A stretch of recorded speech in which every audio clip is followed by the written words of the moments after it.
Good morning, children. Today we are going to study a new chapter in GK. So kindly open page number 31 and the chapter name is Homonyms. First of all, we will get to know about homonyms, homograph and homophone. As we can hear that homo is very common in the three words homograph, homophone and homonyms.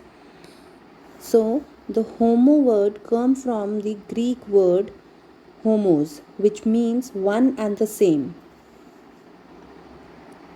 Graph means drawn or written. Phone means voice. Nyms mean word or name. Firstly, we will get to know about homograph. Homographs क्या होते हैं? A homograph is a word that has the same spelling as another word but has a different sound or a different meaning. It means ऐसे words जिनका spelling तो same होता है but उनका sound different हो सकता है और meaning भी different हो सकता है, इनमें से कुछ भी एक चीज़ हो सकती है. So the same spelling words जिनके spelling same होते हैं उन्हें हम कहते हैं homograph. Some examples are bear. Bear means to carry and bear means animal. They both have the same spelling. Band. Band is a group and band is a ring, something that binds. हम लोग ring पहनते हैं उसको भी band बोलते हैं. Now we will know about homophones. A homophone is a word that has same sound as another but has different meaning. Homophone जो words होते हैं ऐसे words होते हैं जिनका sound same होता है but उनका meaning different होता है. Here are some examples. To, TO2, TOO2, TWO2. इन तीनों वर्ड्स का स्पेलिंग डिफरेंट है बट इनका साउंड सेम है. New, NEW new and KNEW new. So now we will get to know about homonyms. Homonyms are the words which have same spelling or pronunciation. Homonyms ऐसे words होते हैं जिनका spelling same होता है या फिर pronunciation same होता है बट डिफरेंट मीनिंग्स, लेकिन उनका मीनिंग जो होता है वो डिफरेंट होता है. So homonyms are the words which have same spelling और प्रोनाउंसिएशन. स्पेलिंग भी सेम हो सकता है या फिर उनका प्रोनाउंसिएशन सेम हो सकता है बट उनका डेफिनेटली मीनिंग डिफरेंट होगा. ऐसे वर्ड्स जो होते हैं हम उन्हें होमोनिम्स बोलते हैं. So let's do the exercise given on page number 31. Words which have the same spelling or pronunciation but different meaning are called homonyms. ये मैंने पहले भी बताया था आपको. ऐसे सेम स्पेलिंग या फिर प्रोनाउंसिएशन हो सकता है बट उनका मीनिंग है वो डिफरेंट होगा, उनको हम होमोनिम्स कहते हैं. Each of the given sentence contain 2 homonyms. ये दो जो आपको ये सेंटेंसेस गिवन है इनमें 2 होमोनिम्स गिवन है. इनमें से आपको एक को जो करेक्ट आंसर वहाँ पे परफेक्टली बैठता है उसको वहाँ पे हमें टिक करना है. So the first one is Keshav went to the market in the evening to buy some stationery for school. So here stationery जो ER वाला है, फर्स्ट वाला जो स्टेशनरी है, it is a set of material for writing.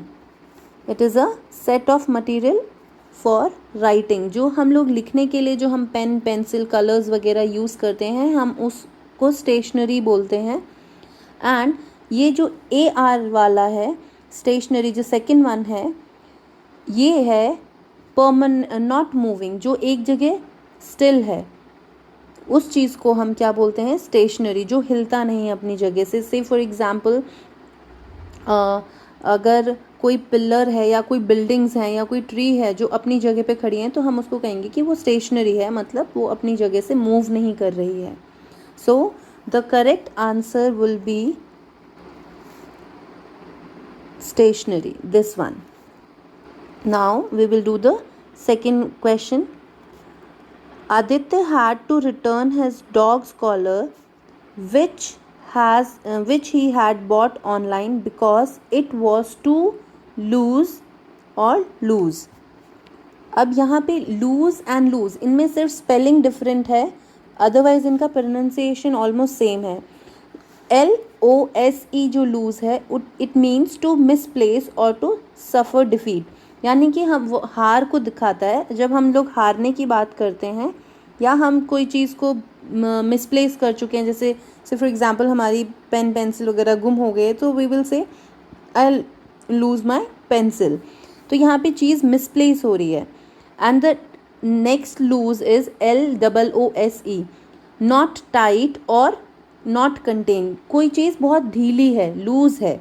तो यहाँ पे Aditya had to return his dog collar which he had bought online because it was too loose. तो यहाँ पे हम OOSE वाला लूज को टिक करेंगे. यहाँ पे ये वाला वर्ड करेक्टली बैठता है.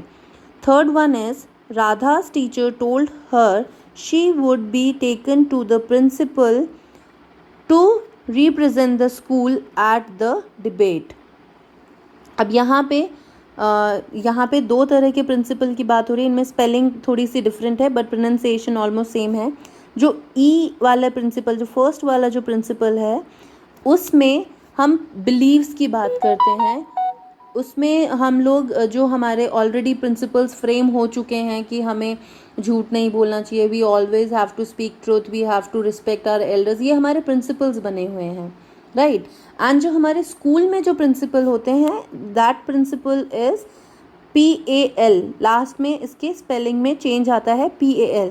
It is most important, it means most important. So the answer would be principle. Then we will move on to the fourth one. The lioness hunt her prey by crouching low in the grass until she gets close enough to pounce on it. So यहाँ पे हम pray, यहाँ पे हमारे दोनों words का pronunciation almost same है. So first one is pray, मतलब हम prayer करते हैं, daily God से प्रार्थना करते हैं, ये वो वाला pray है. And this pray PREY, ये वाला जो प्रे होता है, इट इज़ जो हमारा शिकार होता है उसको हम बोलते हैं. तो लायन जो है वो हंट कर रही है अपने प्रे को. Okay, so this will be the correct answer. So now we will move on to the fifth one. Rakesh family lived in a suite on the top most floor of a hotel when they went on vacation. अब यहाँ पे दो तरह के sweet की बात हो रही है. First one is large room in hotel. ये जो होटल्स में हमें रूम मिलते हैं उन्हें भी हम स्वीट बोलते हैं.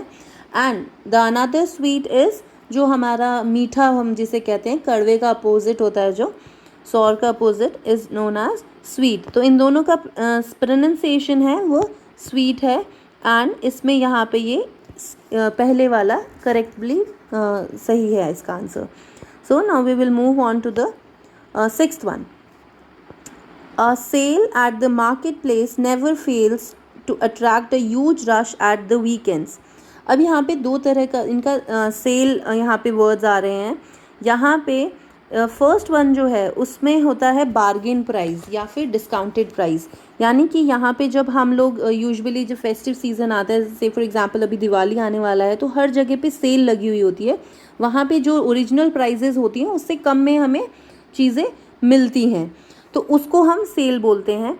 And the another sail is move by wind power, कि बोट सेल कर रही है पानी में, वो आराम से धीरे धीरे मूव कर रही है.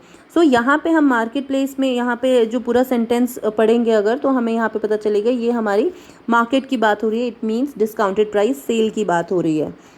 So now we will move on to the seventh one. The tired travelers decided to stop at the roadside inn to rest before they continue their journey to the city. अब यहाँ पे दो तरह के इन हैं, INN इन एंड IN इन. अब यहाँ पे जो फर्स्ट वन है जो INN है, a place where traveller find rest and entertainment. अब यहाँ पे जो है फर्स्ट वाला जो इन है, इसका जो मीनिंग होता है, इसमें ट्रैवलर्स को जहाँ पे भी रेस्ट करने के लिए प्लेस मिलती है उसको भी हम इन बोलते हैं.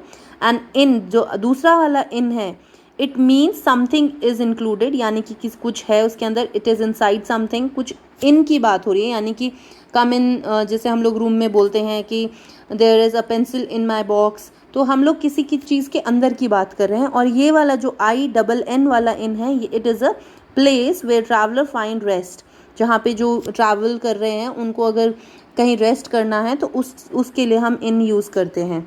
So the correct answer will be INN in. Now the eighth one, the bus conductor insisted that all passengers pay the fare when they board the bus. अब ये जो इसमें दो फेयर, इनका साउंड ऑलमोस्ट सेम है but the spelling is different and the meaning is different. Fair, FAIR, the first one means a large public event. Fair means मेले लगाना, events होना, ऑर्गेनाइज करते हैं हम लोग, स्कूल में भी फेयर लगाते हैं.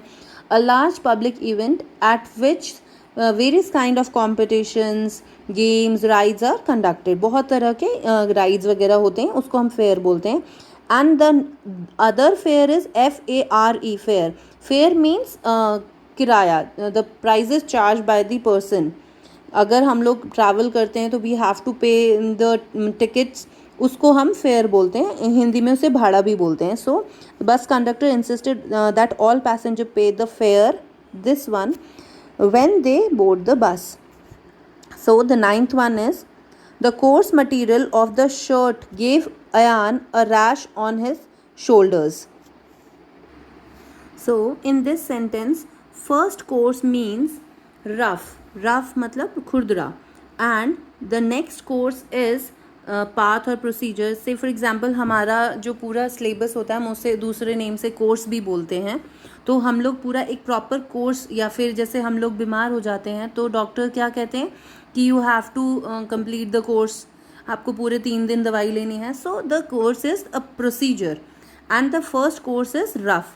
सो the material of the shirt was very rough, जिसकी वजह से अयान के रैशेज हो गए थे. So the last one is strawberries and creams complement each other very well. In this, the complement, first one, the first complement means to enhance or to go together. It means कि एक दूसरे के साथ एकदम से ज्वेलअप हो जाना, या फिर बहुत अच्छे से अच्छा लगना, दोनों साथ में अच्छे लगते हैं. So and the other compliment is कि आप किसी को प्रेज कर रहे हो, किसी की तारीफ़ें कर रहे हो, वो होता है. तो the correct option is compliment. The strawberry and cream, ये दोनों एक साथ में जब भी आप कभी पियोगे तो it will blend very easily and it go together very well. So kindly complete this exercise and share your homework in the group. Thank you so much.